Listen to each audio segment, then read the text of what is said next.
For the Most High in Christ bless. Happy Sabbath. We pray everyone's having a wonderful Sabbath day. I know I did. The whole week was beautiful. But we thank the Most High for this day of rest, relaxation, resting with the family, convocating, with different people, hoping, praying that y'all have the same mind. You ain't out there arguing, fussing, and fighting. It's supposed to be a day where our minds is at rest. We praise and work. That's how we praise and worship the Father. It's when we rest and He fills us with that goodness, which is that spiritual growth, so that we can tackle what comes ahead or what lies ahead for the weeks to come. All right, so all praise to the Most High for that. Without further ado, we can just get right into the news because we got a beautiful discussion on rejection, from the discarded stone to the cornerstone, what it entails. Like I said, if you're going through certain situations, especially in this day and time, we want the Most High to come in. Some of us try to fix it on our own, but if you allow the Most High to do it, believe me, you'll be definitely a sight to see. Because He take you from your lowest estate and begin to build you up to that perfect vessel that was made to serve Him. All right. So that others can see and others can imitate and, more than likely relate to where you were to where you are now, so that they can also grow too. You have to be that example unto others. It's very important that we do that. So just like the world is a leading the example of sin. The Most High wants to use you to be an example of that light to shine through all that darkness. All right. So let's get into our little couple news clips I have for you guys, and then we'll start the show. Let me see if I can put this in a what's the name.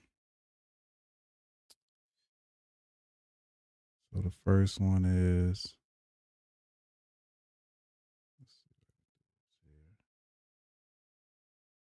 Okay, I'll praise the most I could do it. All right, the first one is pure evil. Viral video of a black woman surrounded by masked white men on a train stuns internet. Revives memories of KKK terror. So this happened July 6th. So it says, as President Trump urged America to celebrate the nation's 25th anniversary by visiting the restored statue of a founding father who enslaved hundreds of people, a haunting image unfolding just miles away captured a very different version of America. A now viral photograph shows a lone black woman sitting silently in a Washington, D.C. metro train surrounded by masked members of a white supremacist group, Pride Front, after they marched through the nation's capital on July 4th. The chilling image captured by freelance photographer Shanae Orr, who has spread rapidly across social media, with many calling it one of the most powerful, unsettling photographs to emerge from the Independence Day celebration. The only reason why they're saying that because they try to hide these things. That's why it upsets them. They don't want this stuff to be exposed, so don't fall asleep. And then it says the woman has not been publicly identified and it's unclear whether she interacted with the Patriot Front members during the train ride. Many online said the image symbolizes America's ongoing struggle to live up to its founding promise that all people are created equal, which was a lie. Remember, when they wrote the Constitution, brown people were in slavery. So if you're enslaved, that Constitution has nothing to do with you. But they want to push the narrative that you're a part of it, and you're a part of it, but you're a part on the receiving end of what, of the how you say it? You're on the receiving end of the repercussions that come from disrespecting it, meaning that knowing that you don't know that it doesn't apply to you, but you insist that it does. And so when you follow the ways of man, you're going to receive the repercussions because it doesn't involve you. That's why you see a lot of stuff happening on the earth today. The brown people is because they think that they are part of the system. And you got to understand the only way you could be a part of the system if you came over here naturally, meaning that you weren't forced to come here. And so even though the generation before us didn't explain to us our position, they just kept it a secret, and that's the problem. Like I said earlier, that's one thing about America. They want to keep their sins a secret. They want to hide their hands on the stuff that they've done. And that's why it's important for us not to fall asleep. Right. And that's just not here, it's just anywhere. And then everyone has America's spirit upon them, showing hatred and all that other stuff. So this is what you see. So those who move spiritually, we love to see this because again, we want the truth to be in the forefront because it just allows us to move differently. That's all. That's the only thing it does. Just allows us to move differently. So many online said the image symbolized America's ongoing struggle to live up to its founding promise that all people are created equal, which we know is a lie. It shows how far America has allowed hate groups to thrive under the predatory government. Even the government is evil. One Instagram user wrote, she's surrounded by pure evil. Another person added, 100 years ago in 1926, thousands of members of the Klan descended in Washington, D.C. to promote nepotism, militant Protestantism, and white supremacy. 100 years later, their great-grandfathers are doing this. Their great-grandchildren are doing the same thing. We know we read that in the scripture where the Most High says that he has to destroy their children as well. They still had that same mindset. All right. Uh, then it says 100 of Patriot Front members descended on Washington, D.C., matching blue shirts, khaki pants, sunglasses, hat, white face covering that concealed their identity. Some carried upside down American flags, while others marched with Confederate flags through the nation's capital. Let me get to the part that I want. It's let's see where it's at.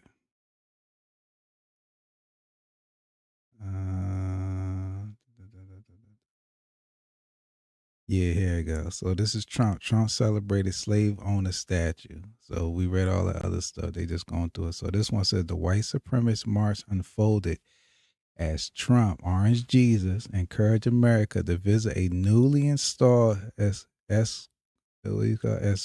Esquadron statue of Caesar Rodney. So we know that's not Caesar Rodney. They changed the last name. We know that's Caesar Borgia. A Freedom Plaza as part of the nation's 25th anniversary. And so Caesar Borgia earned praises for riding roughly 80 miles through a thunderstorm in 1776. Like I explained to you before, brown people were in captivity at that time, to cast his deciding vote for America's independence. Historians have also documented that he owned hundreds of enslaved people. That's why I say you're not created equal.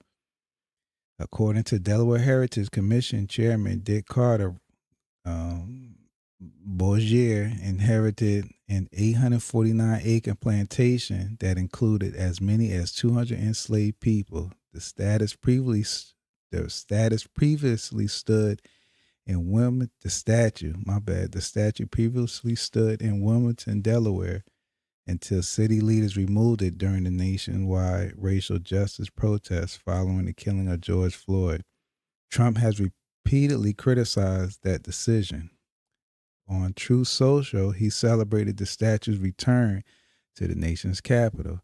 As we prepare to celebrate the 250th birthday of our beloved country, these statues and monuments now stand predominantly in the heart of our nation's capital as a celebration of the 250-year Trump of the American spirit, which is now stronger, greater, and more glorious than ever before, Trump wrote.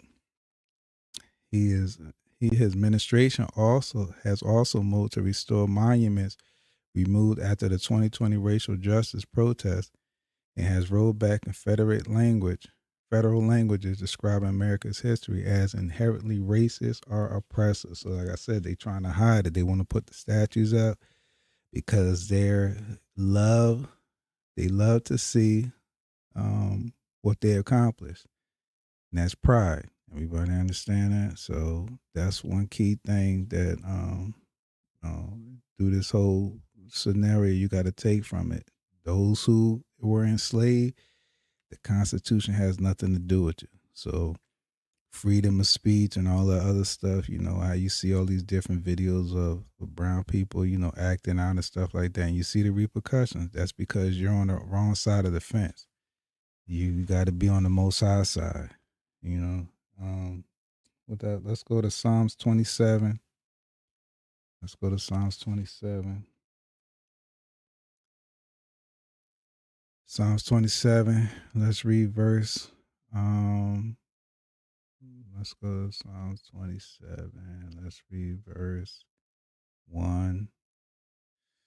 Read 1 and 3.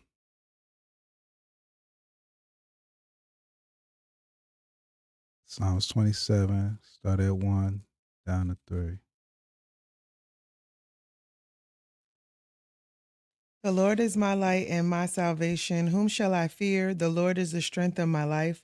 Of whom shall I be afraid? Right. So we don't have to be afraid of what we see with our physical eyes. All this stuff, like I said, we just want to be aware so that we move differently. And like I said, the only movement that we want to make is us being closer to the Most High. The more we get closer to Him, the more protection that we get from Him. Everybody understand? Keep rolling. When the wicked, even mine enemies and my foes, came upon me to eat my flesh, thy stumbled and fell. Yeah, they stumbled and fell. You see that? Go ahead. Though an host should encamp against me, my heart shall not fear. Though war should rise against me, in this will I be Yeah, confident. I'll be confident because everything that the Most High said in His Word, I stand on. So again, like I said, we're not here to be. We're not created equal. It's just like the Most High's Word. The Most High's Word is not created for everyone. Those who do evil, it's against you. Those who want to live righteous, it's for you. So that's why I said it's the same exact way. If you don't do evil, if you're not an evil individual, especially in this kingdom, this world is not for you, and everything is against you. All right, so you got to be mindful of that. Um, and we know that when the enemy tries to encamp, try to bring his foes around us, we have full assurance that the Most High is going to take care of it. That's where that confidence, that's where faith comes into play, because I'm believing and trusting what the Most High word says. As long as I examine myself and my heart is right with the Most High, my mind is focused on the Most High, I have nothing to fear.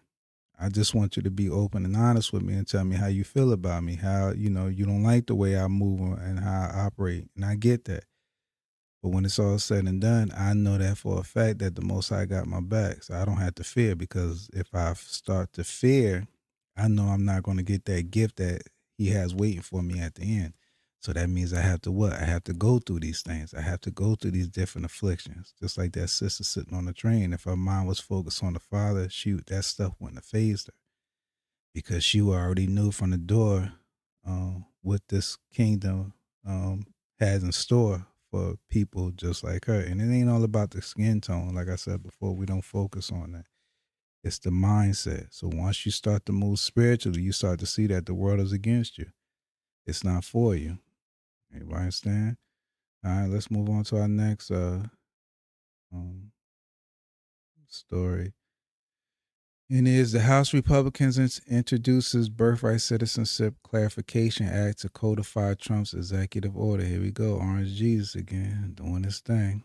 So McGuire bill comes days after Supreme Court ruled that Trump's executive order was unconstitutional, but attempts to model the caveat cited by Justice Brett Kavanaugh, who was not part of the majority opinion. He asserted that the executive order violates existing federal statutes that could be changed by Congress rather than the text of the 14th Amendment itself.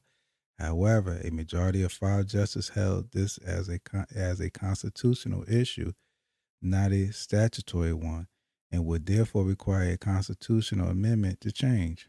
The legislation introduced by McGuire aims to amend 301 of the Immigration and Nationality Act, which states that any person born in the United States and subject to its jurisdiction automatically acquires U.S. citizenship at birth. Virginia lawmaker amended would not grant citizenship to the children of a mother who was unlawfully present in the U.S. and the father is not a citizen. It would also strike citizenship for those who are children of a mother with lawful temporary presence and a father without citizenship, as well as other less common situations like children born on a foreign ship or children of foreign government officials. America's citizenship is a privilege and an honor that must be protected, McGuire said in a statement. Far too long, foreign nationals have exploited the process of birthright citizenship through loopholes like birth tourism, devaluing which it means to be an American, he added. McGuire worked with the Institution of Legislative Analysis to craft the bill in the wake of last moment Supreme Court ruling. Fred McGrath, president of Institute of Legislation Analysis, said he is confident that McGuire's legislation will meet the constitutional standard if it faces legal challenges that rise to the Supreme Court. This bill was carefully crafted to follow the instructions provided by Justice Kavanaugh, and we read about him before, while still implementing every goal President Trump sought in his executive order. Calls to fix this crisis through a constitutional amendment do not acknowledge political reality Ryan McGowan, CEO of the Institute of Legislation Analysis, said in a statement sent to the Hill, this bill represents the most feasible path for conservative to actually stop birth tourism and restore the proper meaning of America's citizenship. He added, and I seen that too. I think I think I seen it a month ago where they were trying to stop that. They were basically, I think they had their own little police system that was going to people's houses and stopping people who was coming here, you know, on a little tour to have their children here, and they was going around basically kicking the people out who were doing that. So I did see them doing that, and like I said, they write a lot of laws behind the scenes that a lot of people are not aware of. So um, you know, they at it again. Like I told you before, you know, their main objective, they know that they have too many people here and they're trying to cut back. That's all they're doing. And so the stuff that you see going on, even though it's broadcast in the news or in the videos and stuff like that, it's not going to stop. It's just going to simmer down, and then they're going to re-strategize and then continue on. It's never going to stop. All right. Um, let's go to Hebrews chapter 13. Hebrews 13. And that's what I said. The one thing that people got to understand, you don't want to be a part of the system. You want to be above it. All right. The only way you be above it, back to what you said before, you got to stand. You got to get your mind right with the Father. You want to be a citizen um, of his, how you say, of his, world. You know, he owns the whole, you know, he rules the whole world. So you want to be a part of his system. Because with his system, when he created all people, you know, whether black, white, whatever the case may be, different languages and stuff like that. And then, like I said, when his son comes back, everyone's going to have a different language. Even when we read in Acts, you see that too. And no one was looking at no one differently. Everybody was on one accord, and that's how we want it. But in this kingdom, you're not going to have it like that. They're here to make your life miserable, and the Most High is allowing it because no one wants to turn their backs. No one wants to turn themselves back to Him. All right, so Hebrews 13, you can start at 1, and then let's go down to 3. Hebrews 13, 1 to 3. Let brotherly love continue.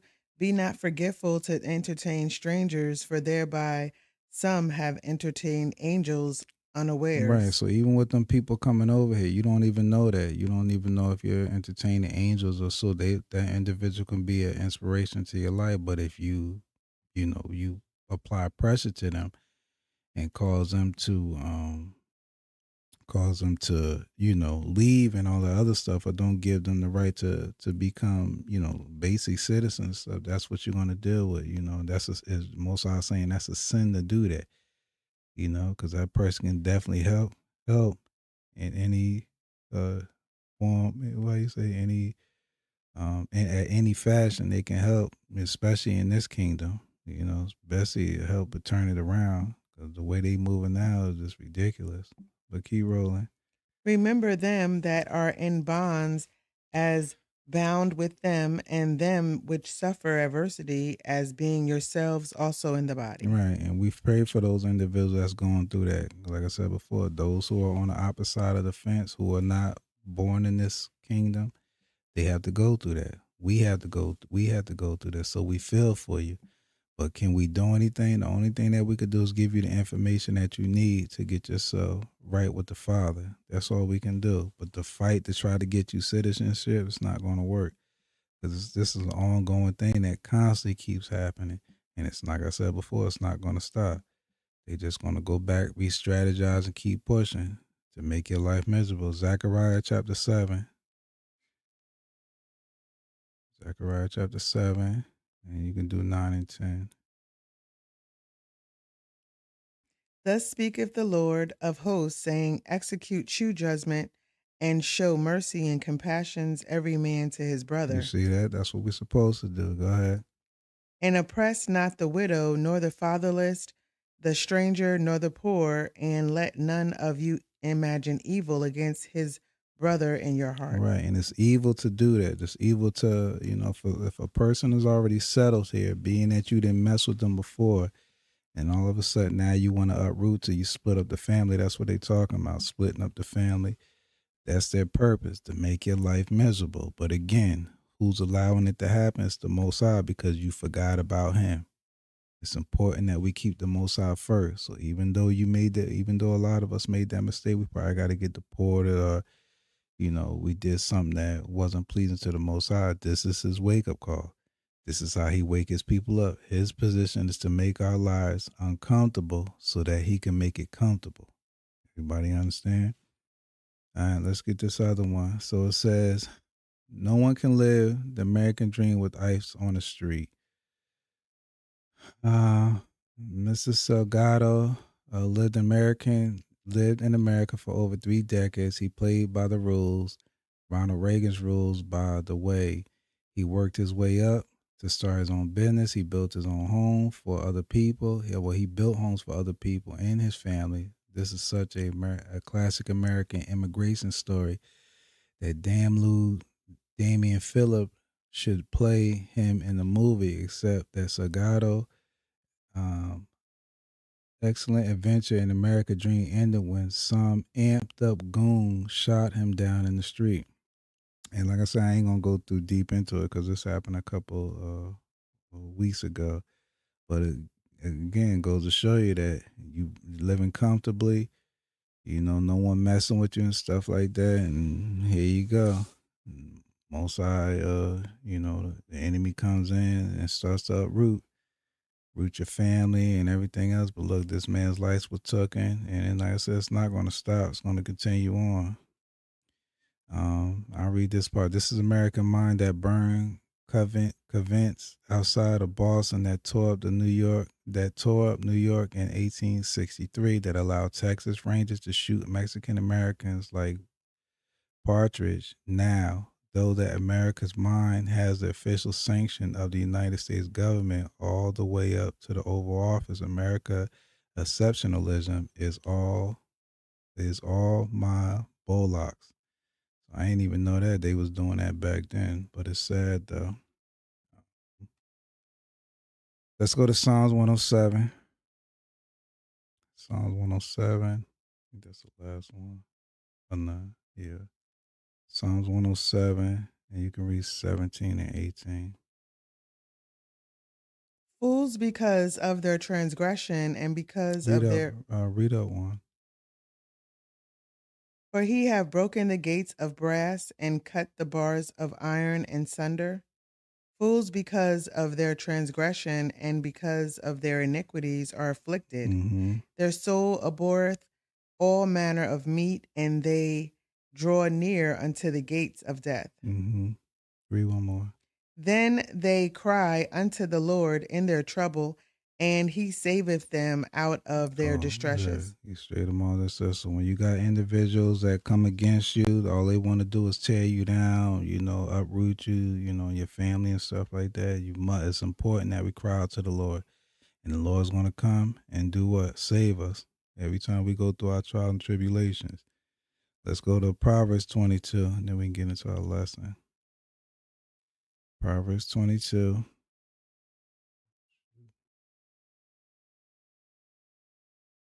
Proverbs 22, and we can start at 22. Proverbs 22. Start at 22 and go down to 24. Rob not the poor because he is poor, neither oppress the afflicted in the gate. Mm-hmm. For the Lord will plead their cause and spoil the soul of those that spoiled them. Right, everybody understand that? So the vengeance is going to be, the Most High is going to seek vengeance on your behalf. But in order for him to do that, you got to get your mind right with him. It's the only way he's going to fight on your behalf. Go ahead. Make no friendship with an angry man, and with a furious man thou shalt not go. Right. Don't make yourself friendship with them, especially like I said before. They're not your friend. If you see the way that angry man moves and operate, it's important for you not to continue on following him or trying to be at peace with him, because you never know when his mindset going to change. Everyone puts a mask on. Everybody understand that? So it's very important that when you see that you don't be friends with them, because what's going to happen at any time he can go off, his spirit can change. Everybody understand that? So that's my little take on the little news clips. I pray everyone was edified with that. Like I said before, you just got to be mindful. Don't be so caught up in the system, because like I said, it's not for you. All right. So without further ado, the cornerstone of rejection, from discarded stone to cornerstone. What does it mean to be a cornerstone? A cornerstone is the first foundational stone set for a building or a block that unites, like how the Messiah unites us back to the Father and unites us back as a nation. The stone is a symbol for the core belief of bringing things together. Everybody understand? So in reality, he is part of our life.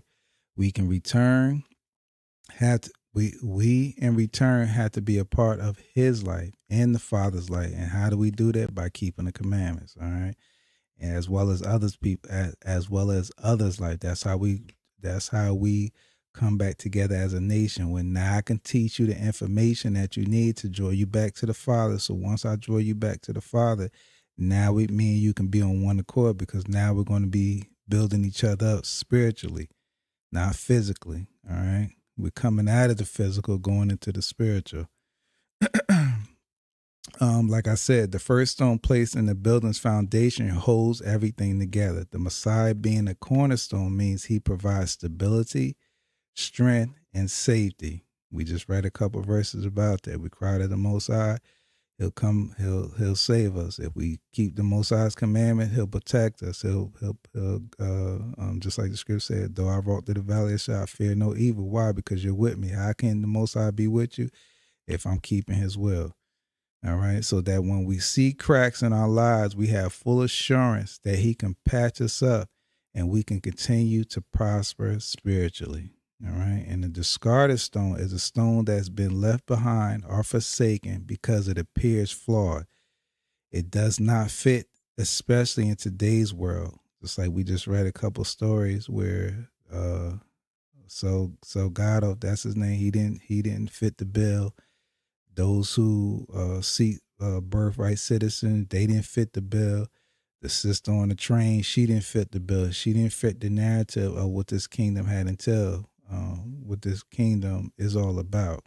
All right. But with the Most High, you do. So in this kingdom, you don't fit. And so in today's world, even in close relationships, even in your family, your friends and all that stuff, you're not going to fit, especially if your mindset has changed. If you riding with the Most High, everything about you changes. You no longer celebrate Christmas and Thanksgiving and all these different worldly holidays. You let all that stuff go, family reunions and all that stuff. All that stuff is done away with. All right, because you took all that stuff off. Now you're moving in a different light. So you're going to have those who are close to you reject you as well. All right, there's no unity, only division and hate. And so you being made different, the only person who accepts a discarded stone is who? Let's get into it. Psalms 27, and we can start at 4. We can start at 7. Psalms 27, and let's start at 7. 7 down to 14. Let's see who accept the started stones. Hear, O Lord, when I cry with my voice, have mercy also upon me, and answer me. When thou sayest, seek ye my face, my heart said unto thee, thy face, Lord, will I seek. Hide not thy face far from me, put not thy servant away in anger. Thou hast been my help. Leave me not, neither forsake me, O God of my salvation. All right, go ahead. When my father and my mother forsake me, then the Lord will take me up. Everybody understand that? You see that? So those who are close to you, remember, once you come into this understanding, you already know mama, she worshiping white man Jesus. She been in church for like 40 something odd years. She ain't letting that go, because if the Most High didn't open up her eyes, even if you conversating with her, she's still on chain. That goes to show you that their relationship y'all have is going. Christ even talked about that.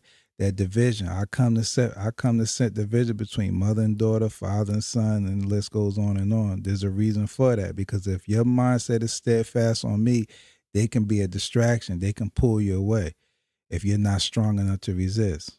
Everybody get that? Because you're still in the flesh.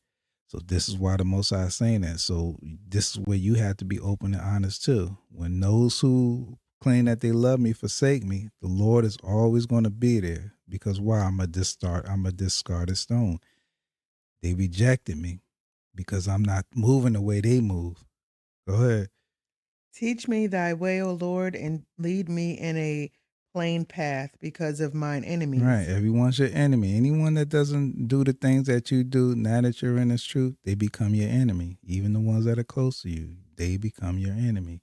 Keep rolling. Deliver me not over unto the will of mine enemies, for false witnesses are risen up against me, and such as breathe out cruelty. Right. They're gonna tell you that what you're doing is, you are wicked and all the other stuff because you following the word. Look, I'm reading the word. The same way that you claim that you love the Lord and all this other stuff. I actually picked the book up and started reading it. But what you do is you grab different scriptures to make to those feel good scriptures to make yourself feel good. But you yourself don't want to pick it up and really, really get deep into it to know what it's all about. You just want to pick stuff up just to pick it up so that you can just feel good for the day. But it's still not going to solve the issues that you're going to have next day, the next day, and the next day after that. You still going to go through that struggle. And then when things don't work out, who do people normally get upset at? The person that's close to them. Instead of getting mad at the Most High, why he ain't open up that door? And the list goes on and on. Keep going. I had fainted unless I had believed to see the goodness of the Lord in the land of the living. Mm-hmm. Wait on the Lord, be of good courage, and he shall strengthen thine heart. Wait, I say, on the Lord. All right, read I say on the Lord. Isaiah chapter 53. So that's the thing. When you're a discarded stone, you're supposed to wait on the Lord. He's the one that's going to fix you up. He's the one that's going to set you on that foundation and begin the building process of building you up little by little. It's all about being patient.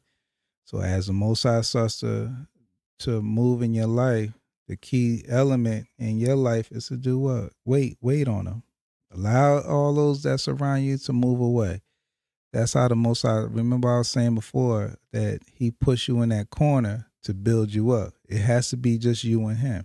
Because if it's more people added into the mix, that's where that wicked information is going to come in. Oh, what you doing ain't right.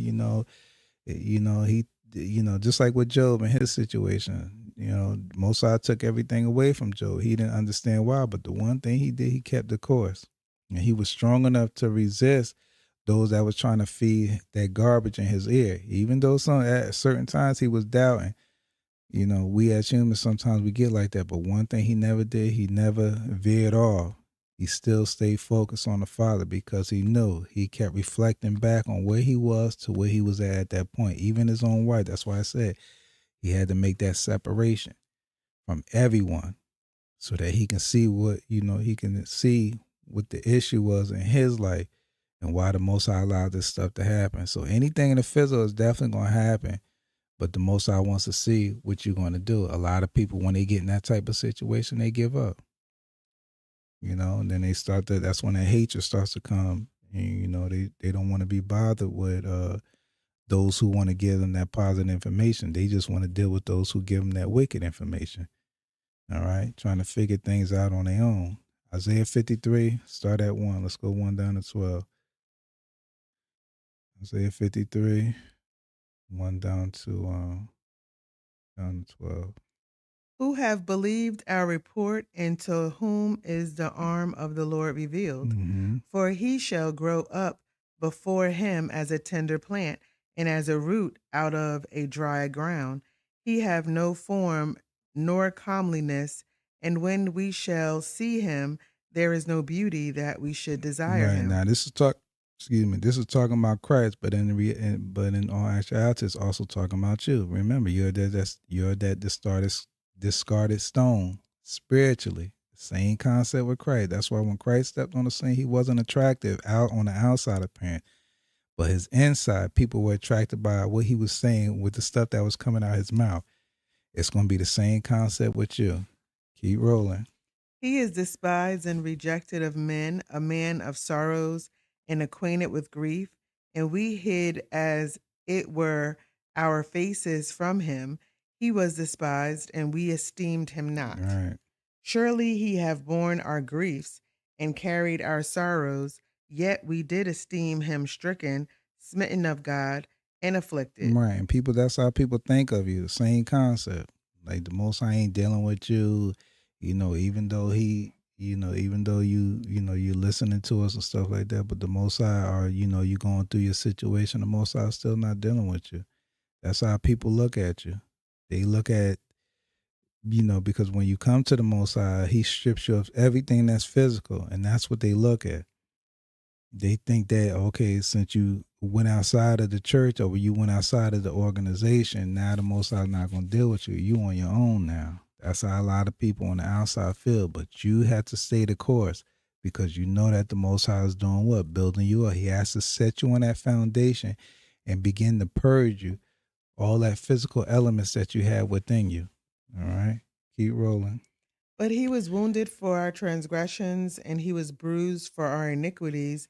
The chastisement of our peace was upon him, and with his stripes we are healed. Mm-hmm. All we like sheep have gone astray, and we have turned every one to his own way, and the Lord have laid on him the iniquity of us all. Right. Same thing with us. Remember when we read in Ezekiel 38, 33, where the Most High talks about if we don't go warn the people once we have this information, their blood is going to be on our hands. The same concept with Christ. The same concept with you.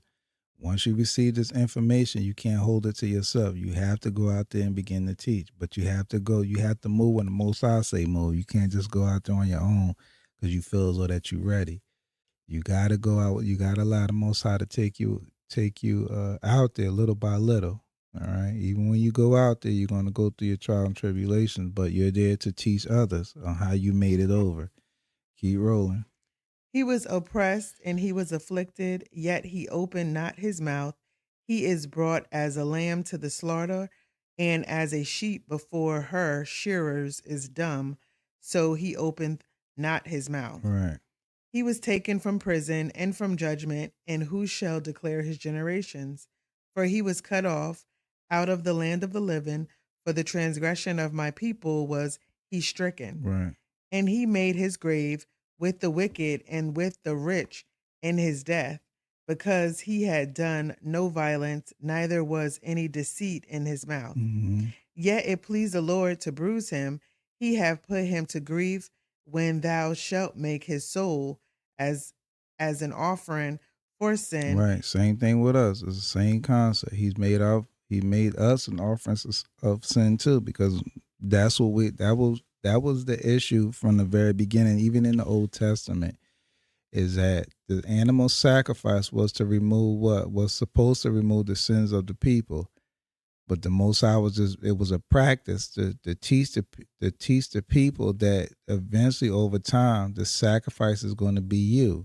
But they didn't get that. But Christ, when he stepped on the scene, that's what he was basically showing us. So again, like I was saying earlier, even though when you go out to do that work, and it can be male and female, don't matter. You have to know that your life is on the line. Even when you do good, your life is still on the line because because remember, you're shedding off what? Sin. So when you do good, you're showing people, even though I'm in the flesh, I'm still I'm still practicing the righteous act. And I have to continue to do that because my flesh is the sacrifice that the Most High has to remove. When Christ stepped back on the scene, he did not have flesh on him. He was moving what? In the spirit. All right. And so that's a kind of same concept that we have to have in our minds too. That's why you can't fear death. You have to get over that. But when it's all said and done, when it's all said and done, we have to learn how to remove that. We have to learn how to remove the flesh, meaning that we can't operate no more in the physical. Once the Most High set us on that foundation, it's important for us to start to eat this word spiritually, to get deep into it, because now we understand and know that we're being offered as that sacrifice back to Him. All right, go ahead. He shall see his seed, he shall prolong his days, and the pleasure of the Lord shall prosper in his hand. Right, you see, go ahead. He shall see of the travail of his soul, and shall be satisfied. Right. By his knowledge shall my righteous servant justify many, for he shall bear their Right, iniquities. and that's the same concept that we're doing. Us laying down our life for one another is beautiful to the Most High, because again, one thing that the Most High really don't want to do, He don't want to take a life. That's not His position. When He created us to have full assurance, to honor and respect Him, to worship Him. But being that some want to go astray, He got to do what He got to do. But does He really want to do that? No.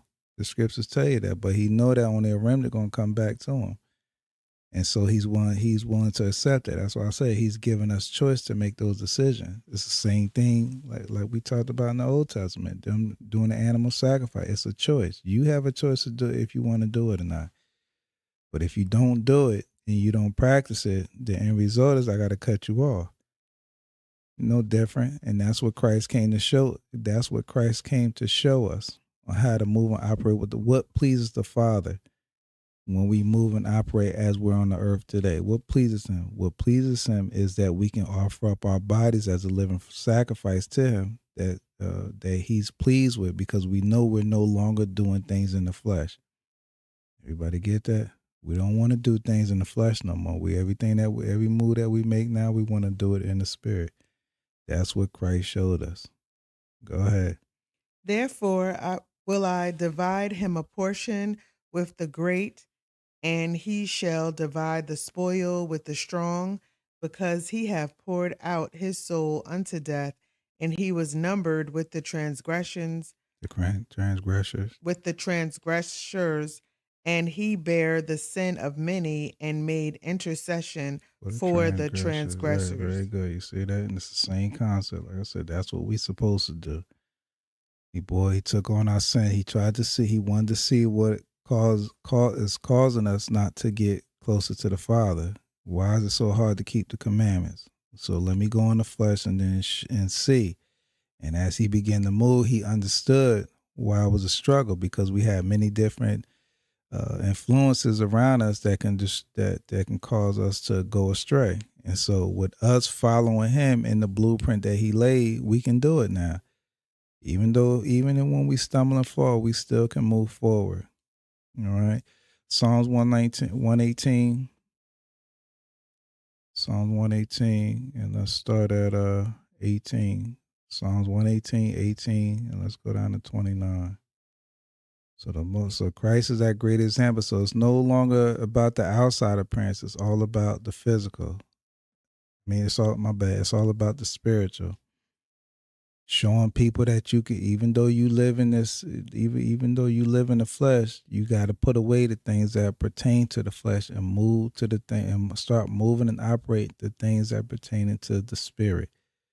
That's how you draw people in. That's how you build that foundation.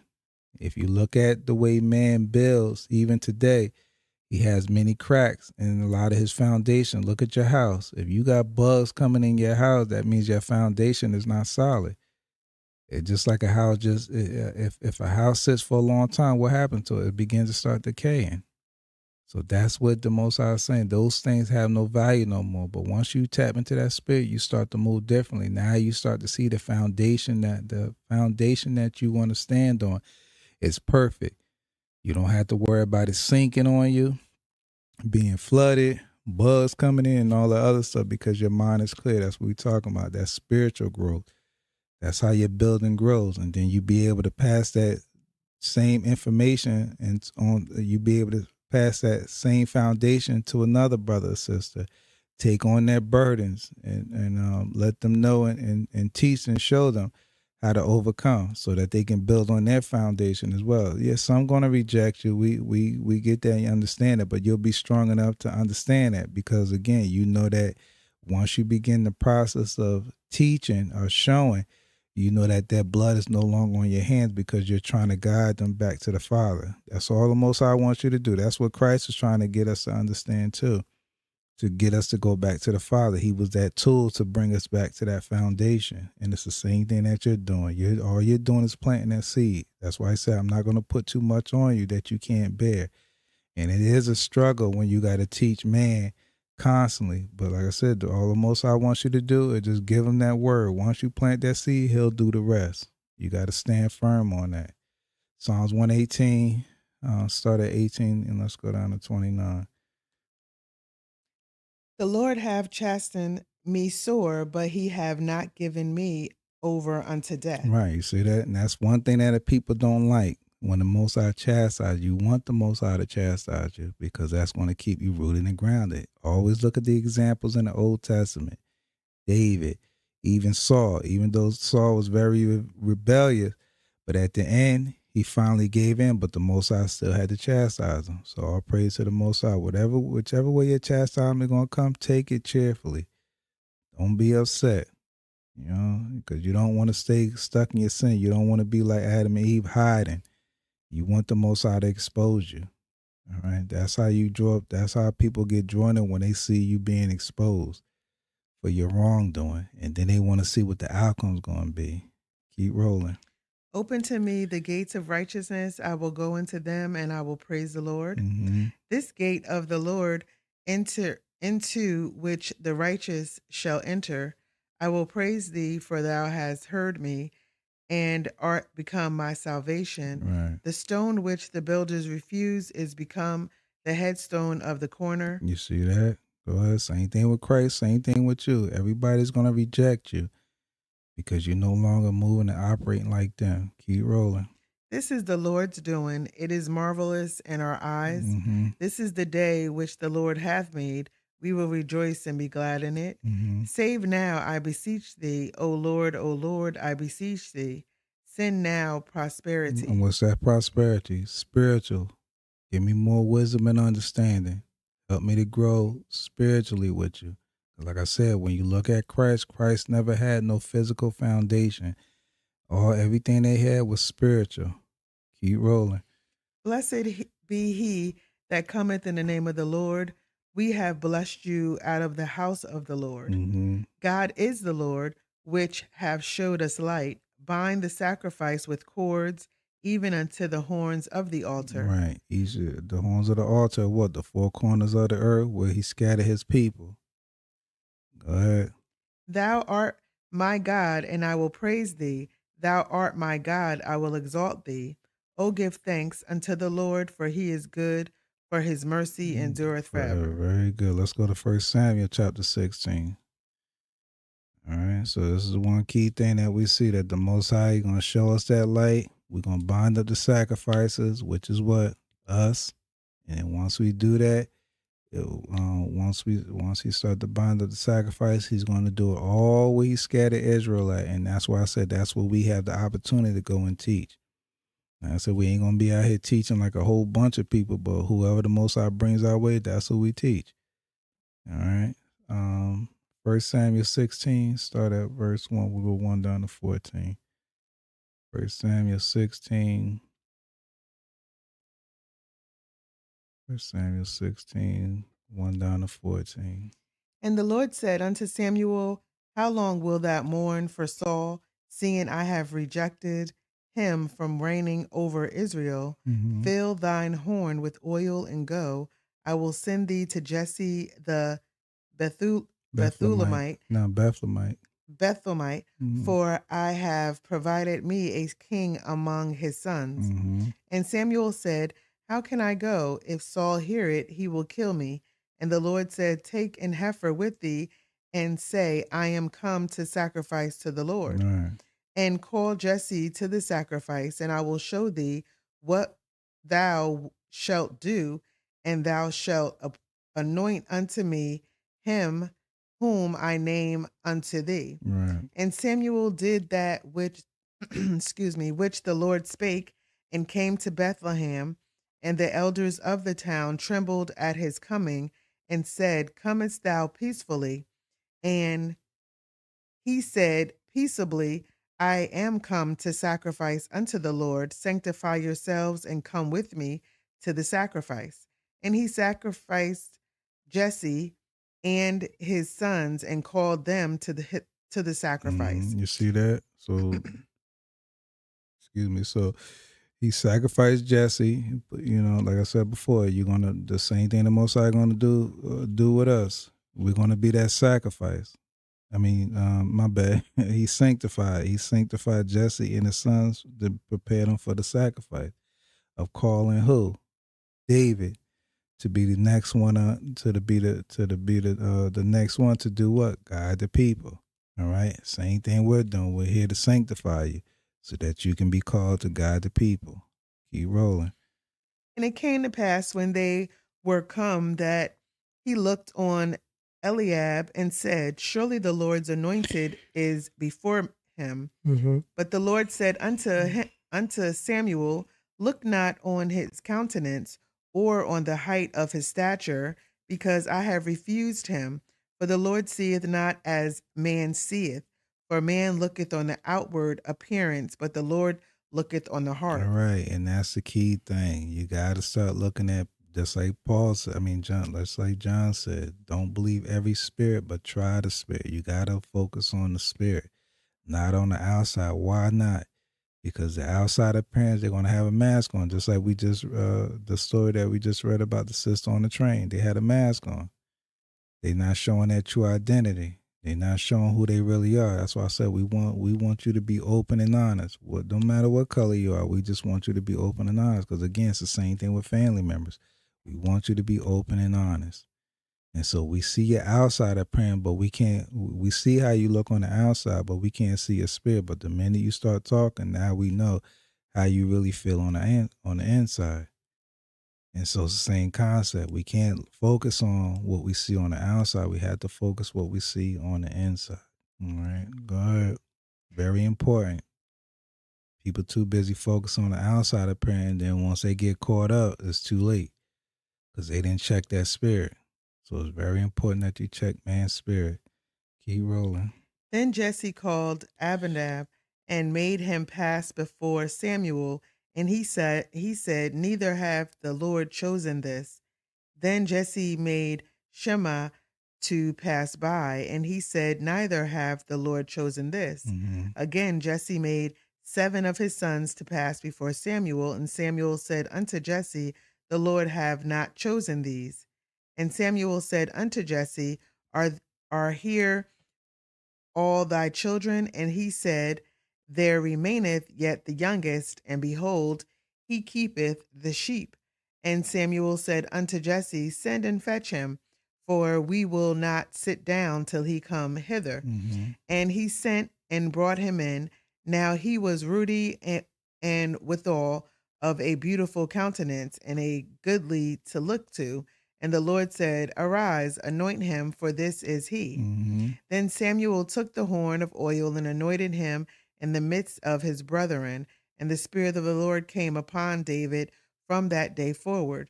So Samuel rose up and went to Ramah. Right. So the Most High put his foundation on David, even though he looked at, especially at a young age, of course you're going to look attractive and all that stuff, but that wasn't the Most High's focus point. The Most High was seeing how his spirit moved. He was out there tending to the sheep. Same thing with Christ. You tending to the sheep. You doing what you're supposed to do. Most High put his spirit on Christ. Same concept. Most High put his spirit on David. Most High gonna put his spirit on you when he starts to see that you really getting deep with him. You really want to know more about him. He's gonna start to deposit that foundation upon you. Now it's up to you to build it. Is he gonna be there to look to watch you? Of course he's gonna be there. Because he's an inspector. So he got to make sure that everything that you're saying and doing is lining up with his word. Everybody get that? Because you still operate and move in the flesh. Keep rolling. But the Spirit of the Lord departed from Saul, and an evil spirit from the Lord troubled him. Right. The evil spirit from the Lord troubled him. All right. Because he wasn't following the blueprint. He didn't want to build. He didn't want to help build David's foundation. All right. His focus is that he just wanted to do what? Discard him. Didn't want to have nothing to do with him. He was being prideful because he the only one that wanted that spirit. He didn't want nobody else to get it. And a lot of us think like that. We don't want a lot of people to get into the kingdom. It just want to be me. It's like how that's how I was when I first came into the understanding. I thought it was just gonna be me. But then again, that's when that pride I had to subside that pride. Just know that it's gonna be a nation of people. It's gonna be a nation that the Most High is bringing back. It's not just gonna be me. We all get like that where we feel as though as soon as we come into the truth, that's it. Christ's gonna come back and we all gonna be saved. No, it don't work like that. Now you got to put that work in because you got to the people that you looked at differently. Now you got to go and speak wisdom into them. Same thing with those who are not American citizens. You got to go and speak to them, let them know. Even though some people that you didn't, you had animosity toward. Now the process of your life begins to change because you no longer move and operate as the world move and operate. All right. Mm-hmm. Let's go to Isaiah 41. Isaiah 41. We probably gonna break this up, but let's go to Isaiah 41. So now we starting to see how the Most High move. We got to move the same way too. Even Christ moved that like that when he was dealing with the Samaritan people, the Northern Kingdom. They looked different from him.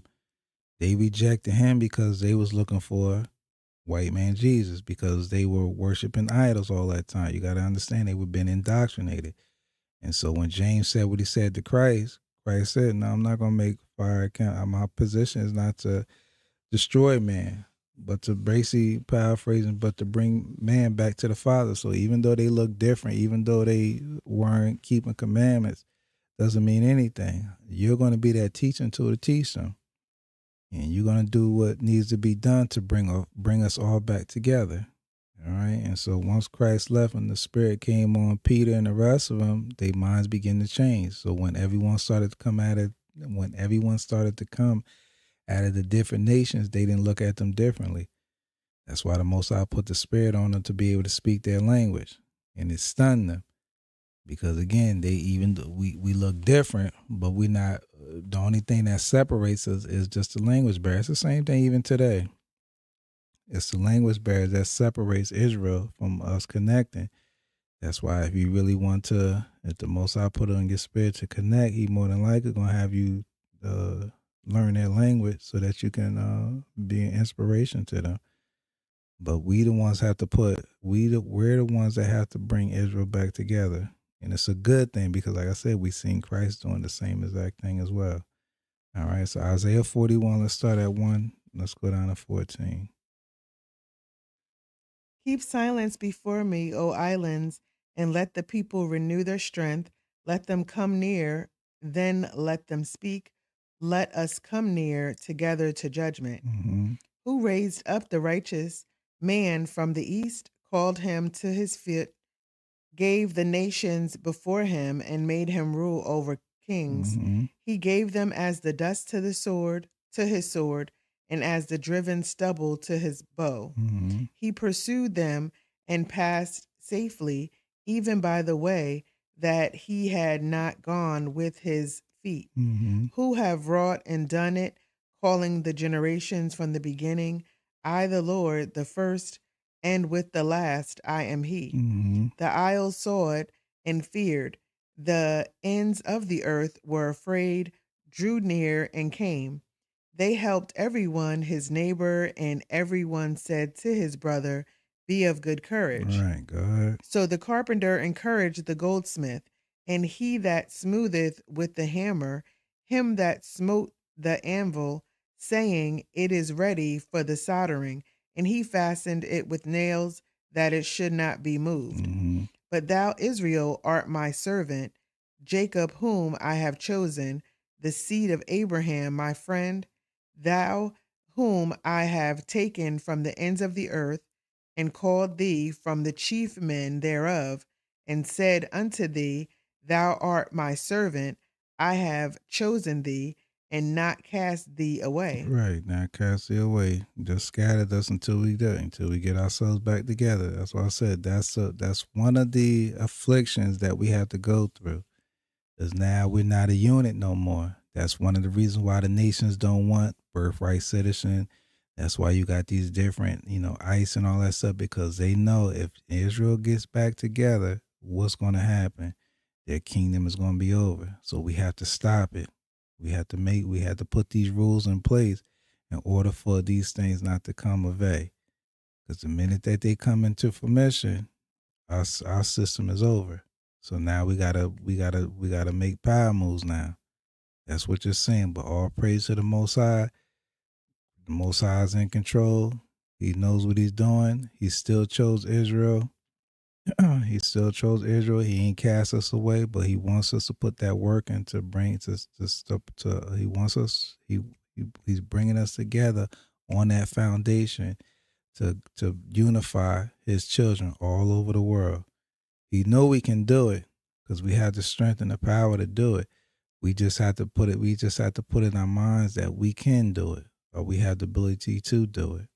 All right. He's leaving it up to us to do it. But remember the first scripture that we read.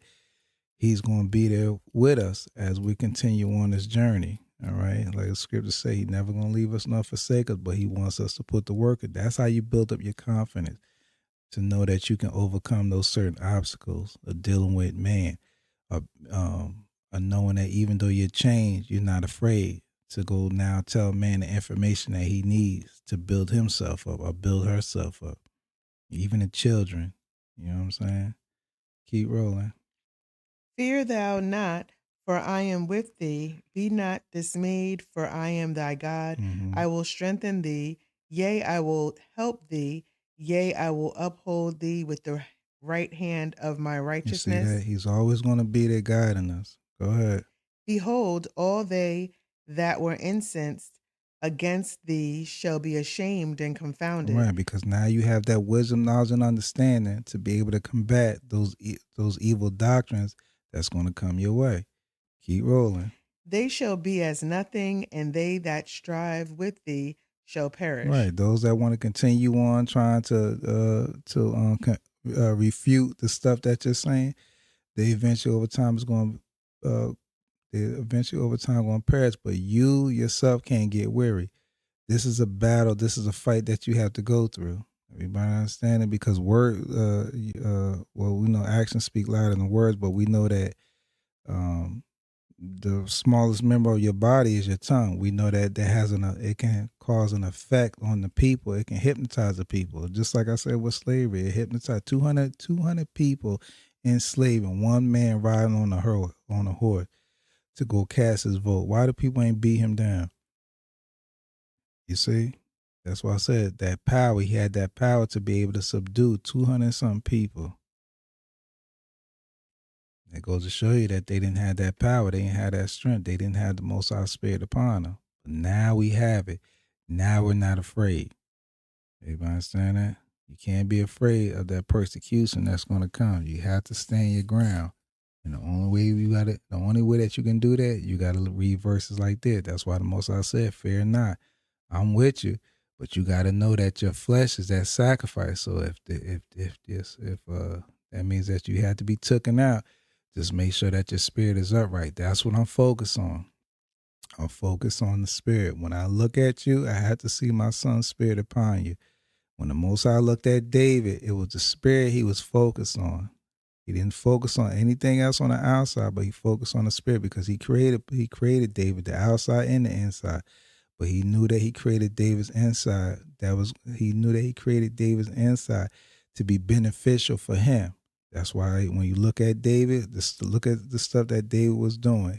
David was for his people. When you look at Christ, Christ was for his people. When you look at Peter, Paul, Luke, and John and the rest of them, they were for their people. The Pharisees weren't for their peoples. They was only for themselves. Everybody understand that? So the question remains even for yourself. Are you for your people or are you for yourself? Keep rolling. Thou shalt seek them and shalt not find them, even them that contended with thee. they that war against thee shall be as nothing, Mm-hmm. and as a thing of naught. Mm-hmm. For I, the Lord thy God, will hold thy right hand, saying unto thee, Fear not, I will help thee. Fear not, thou worm Jacob, and ye men of Israel, I will help thee, saith the Lord, and thy Redeemer, the Holy One of You Israel. see that? He's only the Holy One of Israel. No other nations but Israel. And that's what the nations are mad at. All right. You got to understand that. All right. Let's go to Psalms 94. Psalm 94. And we'll start at 11. Psalm 94. So now you got these scriptures with the Most High, with the same one your grandmothers used to read to make her feel good for about a couple hours, and then she went back to sleep because she didn't want to leave the church. She still wanted to worship white man Jesus. You don't see her pulling that stuff off the wall, so it made her feel good for a little while. But once you read it and you gave her the information, she rejected it because she still wanted to stay in the flesh. But now you gave her that true information, she can't fathom that. And so now she's going to do what? More than likely reject you. Talk about you, put you down and all that stuff, but you want that because now she's going to see the new you. She's going to see you forgiving her. She's going to see how you loving on her, taking care of her and all that other stuff. It's going to shock her because she thought that her words mattered. But we know, like we just said, the Most High said, just like the Most High said, those who contend with you, they ain't going to be around no more because they know that you're not going to give up that fight. They know that you always going to have that word in you. And every time they approach you, your word is going to get better and better because you're allowing the Most High to fill you with his spirit. Everybody get that? So so when it comes to grandma and grandpa and the rest, it's mainly grandma. She the main one, got the devil on her. That's what you want to combat. Because once you combat that and you can, Lord's will get her right, then she's going to start loving her husband. She's going to start loving her children. She's going to start loving that son that moved away and didn't want to have nothing to do with it. That's what you want. We want to unify the nation. And that's the only way we're going to do that. Just like Christ did. When Christ was on the cross, what did he say? Lord, forgive them. Because they don't understand. They don't know what they're doing. Same concept with you. Lord, forgive her because she don't know. She don't understand. But I'm going to still work with her. You know, I'm going to still beat that spirit down within her, hopefully before she leave this earth. But it's up to you. And so that's why the Most High is saying what he's saying in his word. I'm going to be with you. Don't fear. Don't fear grandma and cousins and all that, so on and so forth. You know, once you get built up, then you can go to the reunions if they force you to go. But when you go with the Most High on your side. Shoot, start that argument up. Throw some cake around. Do what you got to do to get them upright. Somebody in there going to start thinking, examining themselves. All right. So Psalms 94, let's go 11 down to 23. The Lord knoweth the thoughts of man, that they are vanity. Right. Blessed is the man whom thou chastisest, O Lord, and teacheth him out of thy law, You see that? That's how the Most High teach it with his laws. Go ahead. that thou mayest give him rest from the days of adversity until the pit be digged from the wicked. Mm-hmm. For the Lord will not cast off his people, neither will he forsake his inheritance. Right. You see that? I won't forget about you. I never, even though I scattered you, you're not forgotten. You have to stand firm on that. The Most High is not getting his heritage or anything else to the other nations. Even though we see the other nations in the forefront, that's fine because we broke the rule. But now the Most High is allowing us to come back, and now we're coming back spiritually. We're coming back in a more focus. We don't want the things the way we see the world as today, we don't want it. We want the Most High to clean all this stuff up. All right. So even though the world was made for us, which is beautiful, but we had the only way we can clean it up is through righteousness. All right. Establishing the Most High's word back on the earth, that foundation. Keep rolling. But judgment shall return unto righteousness, and all the upright in heart shall follow it. Right. You see, that's what we're doing. We're following it now. We don't longer agree with what we see with our physical eyes. That's why we speak against it. All right. Man's ideology, we tear it down. Keep rolling. Who will rise up for me against evildoers, or who will stand up for me against the workers of iniquity? Right. Go ahead. Unless the Lord had been my help, my soul had almost dwelt in Right, silence. because that's how a lot of us feel. We don't want to do that. Oh Lord, well, I ain't, I'm not strong enough to voice my opinion. Just like Moses. Moses was afraid until Aaron came along, and then once he seen how Aaron moved and operate with his voice, now Moses wasn't afraid. Everybody, probably a lot of people, they didn't catch that. But Moses wasn't afraid over time. In the beginning, he was, but he wasn't afraid over time because his language, more than likely, it was probably his language wasn't as strong as everybody else's when it came to the Hebrew and stuff like that. But over time, he had enough confidence to believe that he can deal with Pharaoh and deal with the different nations and even his own people when they came up against him, when they did stuff that was outside of the Most High's will. Same thing the Most High want to do with us. We got to but we're going to be fearful in the beginning because we don't have all knowledge. But if we continue to keep allowing the Most High to feed us and build us up, we're going to have enough confidence. That's what I said. If your family member, once you get built up and stronger, your family member want to bite you to a gathering, as long as they ain't one of them crazy ones, yeah, you go there, but you go there with fire.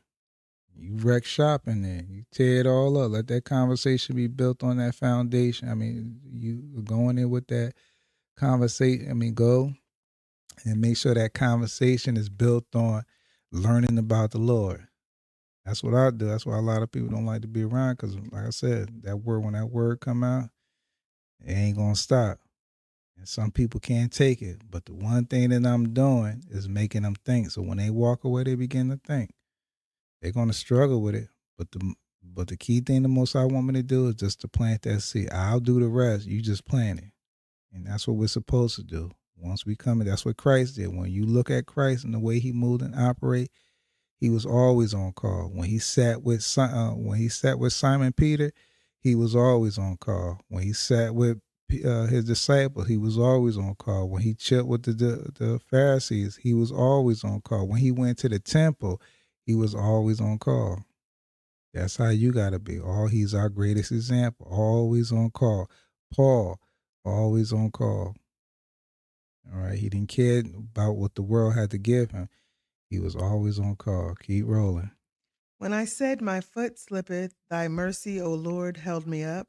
In the multitude of my thoughts within me, thy comforts delight my soul. Mm-hmm. Shall the throne of iniquity have fellowship with thee, which frameth mischief by law? Right. You have to have boundaries too when it comes to, sin, because sin can overpower you because it's so heavy in the world.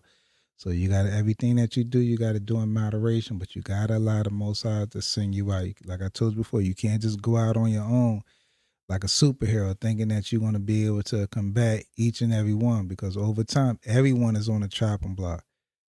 Everybody understand that? Everyone is on the chopping block. The Most High is proving everyone's spirit. So if you go out there want to be a super saint, over time you're going to start to get weary. And then guess what happened? You're going to see a lot of people, you even see it today, a lot of people fall out the truth. And then, like I said, because they took too much in instead of little by little by little by little. All right, keep rolling. They gather themselves together against the soul of the righteous and condemn the innocent blood. But the Lord is my defense, and my God is the rock of my refuge. Right.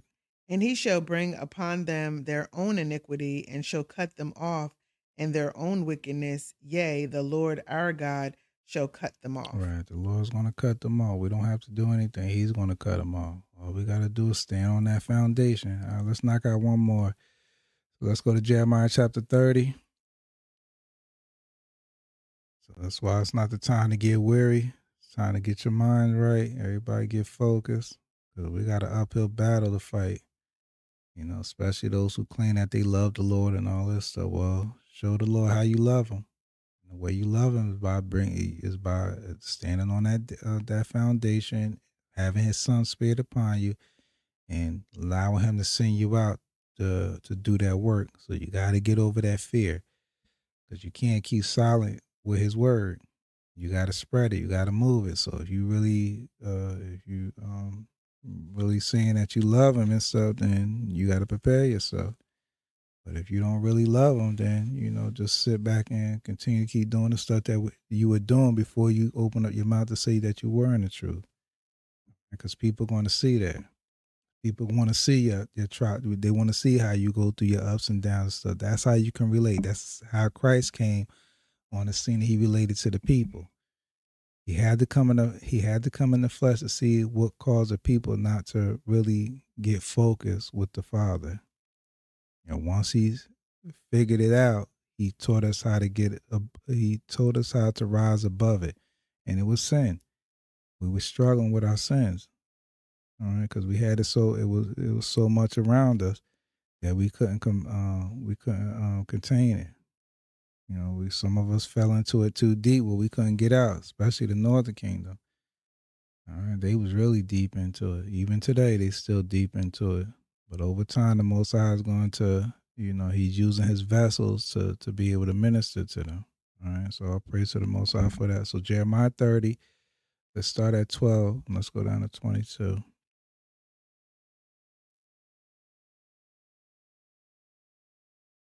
For thus saith the Lord, thy bruise is incurable, and thy wound is grievous. It's painful, right? It hurts, right? That you got to change. That you can't move the way you used to move. You used to go to the parties and all that stuff. Now that stuff is hurtful now. Go ahead. It's painful that you got to be separated from your family members. That's a pain. It's a painful thing. It's grievous because you want to go back, but if you go back, it's going to be a bad thing because now the Most High has to put what? A check mark on you, and he's going to chastise you. You don't know which way that chastisement is going to come. So it is hurtful that you can't go back to your old ways. Keep rolling. There is none to plead thy cause, that thou mayest be bound up. Thou hast no healing medicines. Mm-hmm. All thy lovers have forgotten thee. They seek thee not, for I have wounded thee with the wound of an enemy, with the chastisement of a cruel one, for the multitude of thine iniquity, because thy sins were increased. Everybody understand that? So when you're sinning, the Most High don't attack you when you start sinning. He waits till it get to a certain point, catch you off guard. That's when he strike. When the Most High strikes, when you're in sin, everyone sees it. And that's when everyone draws away from you. And it's just you all by yourself. All right. So make sure you pay attention. That's why it's important. When you read this word, you got to accept what it says. When your sins reach it. So when you tell someone, once your sins reach a certain level, the Most High is going to come in and start to chop down your foundation. And it's going to leave you all by yourself. It's going to leave you battered and bruised. You're going to lose family members, friends, and, even your job and all that stuff. You're going to lose a lot. But it's only to build. It's only temporary because he's going to set you on his foundation to build you up. All right, keep rolling. Why criest thou for thine affliction? Right. Thy sorrow is incurable for the multitude of thine iniquity, because thy sins were increased.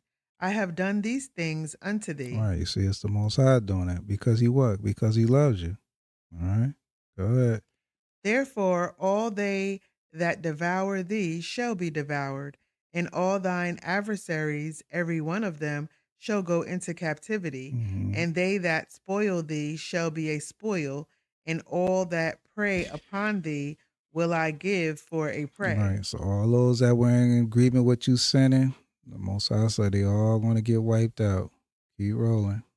For I will restore health unto thee, and I will heal thee of thy wounds, saith the Lord, because they called thee an outcast, saying, This is Zion, whom no man seeketh after. Right. Thus saith the Lord, Behold, I will bring again the captivity of Jacob's tents, and have mercy on his dwelling places, and the city shall be builded upon her own heap, and the palace shall remain after the manner thereof. And out of them shall proceed thanksgiving and the voice of them that make merry. I will multiply them, and they shall not be few. I will also glorify them, and they shall not be small. Their children also shall be as aforetime, and their congregation shall be established before me, and I will punish all that oppress them. Right. Everyone that oppress you. So once you come into this understanding, those who talk against or go against the stuff that you're giving them, the Most High say He will oppress them. You got to stand firm on that. Keep rolling. And their nobles shall be of themselves, and their governors shall proceed from the midst of them, and I will cause him to draw near, and he shall approach unto me. For who is this that engaged his heart to approach unto me, saith the Lord? And ye shall be my people, and I will be your God. Right. He gonna be our people. We're gonna be His God. I mean, we're gonna be His people. He's gonna be our God. All right. So all praise to the Most High for that. All right, family. We're gonna pause right there for today. All praise to the Most High. We know that the Most High word is refreshing for our spirit. And we want you to continue to keep gravitating towards the Most High. Take every word that's being said of the Most High's word and apply it. Allow it to stick. It gives you confidence. It gives you that peace. It allows you to know. It lets you know that you can move forward without that fear. You got to get fear off of you. Can't be afraid to talk to man. Look at the Jehovah's Witness. They always come and knocking on your door early in the morning bothering you. They're not afraid because they want to push that.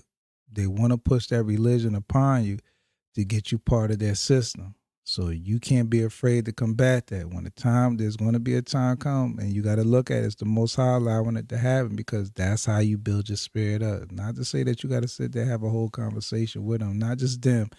It's all these different religions, but you'll be able to be able to combat them or be able to have a civil conversation, but you want to turn it to where it's spiritual. Everybody understand that? That's the key thing. You want to try to get them to understand your views of them knowing that they don't understand the Most High's word like you do because you've grown and matured spiritually and they understand. You don't hand out pamphlets and all the other stuff or try to have a whole 2-hour sermon on just one verse. You're going through the scriptures, you're applying it, you're standing firm on it, and now it's time for you to allow that spirit to grow within you so that you can teach others. Everybody, I'm saying that's your position. That's what you're basically telling the Most High. Because when you look at Christ, He did the same exact thing as well.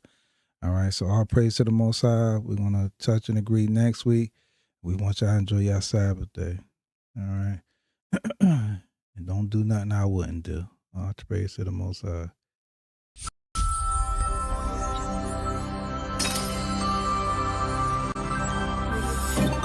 Lost Heat Productions.